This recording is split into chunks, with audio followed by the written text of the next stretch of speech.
Արեգա, եթե մեկ բառով նկարագրես քեզ, ինչ բառ կլինի։ Համար։ Իսկ ինչու։ Դե երևի երկու բովանդակություն կա դրան, մեկը կյանքն է ստիպել համառ լինել, մյուսն էլ երևի ներսում կար այդ համառությունը, արցախցուն բնորոշ համառությունը համատեղվել է եւ դարձել եմ sense համառ մարդ։ Ինչն է քեզ ստիպում առաջ շարժվել այդ ուժը։ Երևի հավատս, որ պիտի լավ լինի ու դա ինձ ստիպում է ամեն օր արթնանալ, ամեն օր մի գործ անել, իսկ եթե ավելի երկրային ինչ-որ բանի մասին խոսենք, ընտանիքս։ Եթե հնարավորություն ունենայիր մեկ բան փոխել արտաքին քաղաքական դաշտում, ինչ կլիներ։ Երևի ի վերջո կվերացնեի, եթե շատ ռոմանտիկ խոսենք, կվերացնեի երկակի ստանդարտները եւ եթե կա միջազգային իրավունք, կա միջազգային նորմ, այդ նորմերին պետք է հետևել, դա իդեալիստական այսպես պատկերացումներ են, իսկ եթե գանք Հայաստանի համար արտաքին քաղաքական դաշտում ինչ կփոխեի, կվերադարձնեի Հայաստանին որպես միջազգային սուբյեկտ, միջազգային հարթակներում իր ձայնը ունեցող սուբյեկտ լինելու։ Տարբեր հարթակներում խոսում ենք այն մարդկանց մասին, քննարկում, քննադատում, չեզոք են, անտարբեր են։ Կարելի է լինել հայրենասեր ու լինել չեզոք։ Հայրենասեր եւ լինել չեզոք։ Կարծում եմ, երբ քո հայրենիքը վտանգված է, դու չես կարող լինել հայրենասեր եւ լինել չեզոք։ Դու կարող ես լինել չեզոք ինչ քաղաքական գործընթացների նկատմամբ, շատ նորմալ է, բայց դու չես կարող լինել չեզոք, եթե քո հայրենիքի գոյաբանական սպառնալիքների մասին է խոսքը, այդ ժամանակ ես չեմ պատկերացնում այդ համադրումը։ Ինչն է քեզ համար ուժեղ պետության նշան։ Այն պետությունը, որ սատար է կանգնում իր քաղաքացիներին ամենտեղ, ամենուր, իր երկրի ներսում եւ իր երկրից դուրս։ Քո կարծիքով, ինչպես կարող են հենց արցախցիները մասնակցել իրենց իրավունքների պաշտպանությանը։ Առաջին հերթին արցախցիները պետք է կարողանան իրենց մեջ ուժ գտնել եւ դիմել ի վերջո Հայաստանի Հանրապետության քաղաքացիություն ստանալուն եւ ունենան իրենց քաղաքական ձայնը բարձրացնելու իրավունքը։ Ես միշտ ասում եի, որ արցախցիները 30 տարի եղել են Հայաստանի Հանրապետության քաղաքացիներ, բայց այս մարդու իրավունքների մասշտաբային խախտման պատճառով ստիպված են նորից գնալ դիմելու եւ ես կարծում եմ, որպեսզի արցախցիների ձայնը լսելի լինի, որպեսզի արցախցիները կարողանան որպես մի ուժ հանդես գան, պետք է դուրս գան փախստականի թե հոգեվիճակից, թե փաստաթղթային դաշտից եւ մտնեն Հայաստանի քաղաքական կյանք եւ ներքաղաքական կյանքում լինեն ակտիվ։ Եթե այս հարցը հիմնական բոլորին տալիս եմ, որովհետև իմ համար շատ հետաքրքիր է, ինչ կպատասխանեն, եթե հնարավորություն ունենայիր մեկ ուղերձ հղելու միջազգային հանրությանը Արցախի մասին, ինչ կասեիր։ Գիտես ինչ է դա կապված, որովհետև հաճախ մենք թեկուզ արցախցիները շրջափակման ընթացքում անընդհատ ասում էինք, որ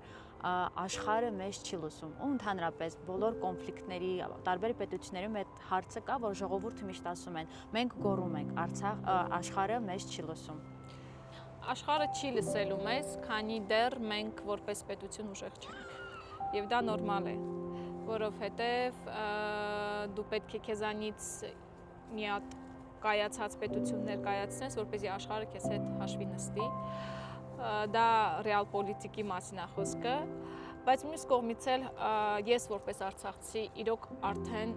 որևէ բան, որևէ ակնկալիք չունեմ միջազգային հանրությունից, որովհետև երբ պահը եղել է մենք ակնկալում էինք, մենք խնդրում էինք, մենք կոչ էինք անում, հորդորում էինք, միջազգային հանրությունը խուլ էր եւ այսօր ես որևէ բան ասելիք չունեմ իրենց։ Խոսվում է, որ Արցախի հարցը այլևս չկա օրակարգում։ Որ օրակարգում, ինչու ու մենք որպես հասարակ քաղաքացիներ, հասարակություն, ինչ կարող ենք անել, որպեսզի հնարավորինս այստեղ ավելի ուզում եմ շեշտենք հենց մեր որպես անձ, որտեղ հաճախ նաև դա ենք ասում, որ ինչ կարող եմ ես անել որպես անձ, չէ, ոչինչ ինձնից կապված չի։ կարող ենք արդյոք մենք պահել Արցախյան հարցը օրակարգում։ Մենք մուք խոսում ենք Արցախի մասին։ Ես դու ուրեմն ոնց կարե Արցախի էջը կապված լինի կամ օրակարգից դուրս լինի։ Հենց այն փաստը, որ արցախցիները միասնական լինեն, հենց այն փաստը, որ արցախցիները իրենց ձայնի համար տեր լինեն, խոսում է այն մասին, որ Արցախի հարցը միշտ լինելու է օրակարգային։ Քանի դեռ կա Գայան, կա Արեգան եւ մեզ նման շատ շատերը, ովքեր չեն հաշտվում Արցախի կորստի հետ։ Ուզում եք դա քաղաքականացրեք, ուզում եք դա չքաղաքականացրեք։ Սա իրողություն է, որի վրա մենք պարզապես աչք փակել չենք կարող։ Որն է այն արժեքը կամ միտքը, որ քեզ ամենից շատ մոտ է այս շարժման մեջ։ Նախ մի քանիսն են, ճիշտն ասած,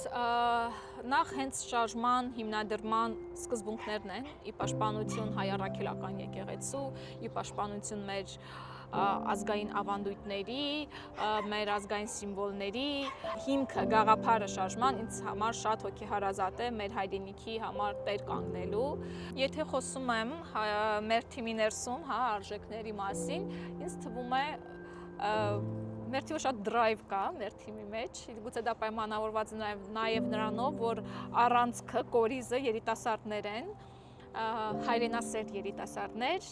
եւ պրոֆեսիոնալ երիտասարդներ։ Այս միքսը շատ ուժեղ դրայվ է ստեղծում մեր թիմում եւ ինձ թվում է նաեւ դա է գրավում երիտասարդներին, ովքեր որ ցանկանում են միանալ մեր թիմին։ Խոսեցի երիտասարդներից ու մի հարց առաջացավ ինձ մոտ։ Ինչպես կարող է այսօրվա երիտասարդը ունենալ ուժեղ պատկանելիության զգացում իր արմատներին։ Ու